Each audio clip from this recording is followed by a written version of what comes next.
what was apparently the most inspiring soup in human history. She takes his comfort seriously, and she generally treats him like a person. But she's no mother. She's just a mischief maker who may be a pedophile, and she's only using Dick for fun. If she actually cared a lick for him, she'd never have sold him out at the end. Of course, the most jolting character in the episode is the woman who calls herself Grandma Ida. On one level, it's easy to read this character as a gross racial stereotype. The second time I watched it, however, what struck me was that she was using the racist stereotype of the loving mammy to confuse the white kids long enough to steal a bunch of the Draper stuff.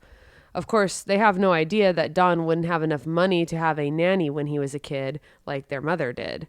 This, as with most things these days, is Don's fault.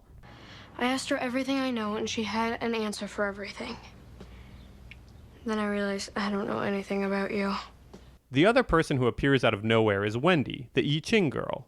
We're initially led to believe Wendy's just an unattached hippie type, like Lakshmi from last season. Putting Harry in the background of that scene was no coincidence. Wendy tells everyone, and especially Don, that she's there to make them feel better. And she hits on every older man until one of them sleeps with her while another watches. Then we learn what a sociopath Jim Cutler really is. How could you bring Frank's little girl here?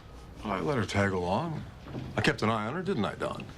Wendy is no free spirit, or at least that's not all she is. She's a person who just lost her father to cancer, and the extent to which she pursues validation from men his age is far more troubling than we had thought. Sylvia and Peggy have no intention of misrepresenting themselves in the slightest.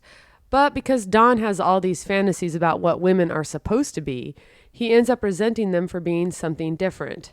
He rushes around during his speed freak-out, convinced that he can somehow walk Sylvia into seeing herself as the devoted mommy figure to him he wants her to be. And then he sobers up and realizes that actually she has other more pressing concerns, which he hates her for. We also see in this episode how much he's coming to resent Peggy because Peggy isn't willing to play the adoring protege for him anymore. On the contrary, she's found a new man to look up to, Teddy, who actually pays her the respect she deserves, which Don was always incapable of doing. During the first wave of drugs from ass to brain, Don even thinks Ted's secretary might be his long-lost prostitute fake mother for a second. Anyone with strong eyebrows is never entirely safe from Don. The other theme of Rosemary's Baby that the writers of Mad Men borrowed is the sense of loss of faith in family and growing instability in the 60s that the book and the movie really captured. The right wing likes to blame feminism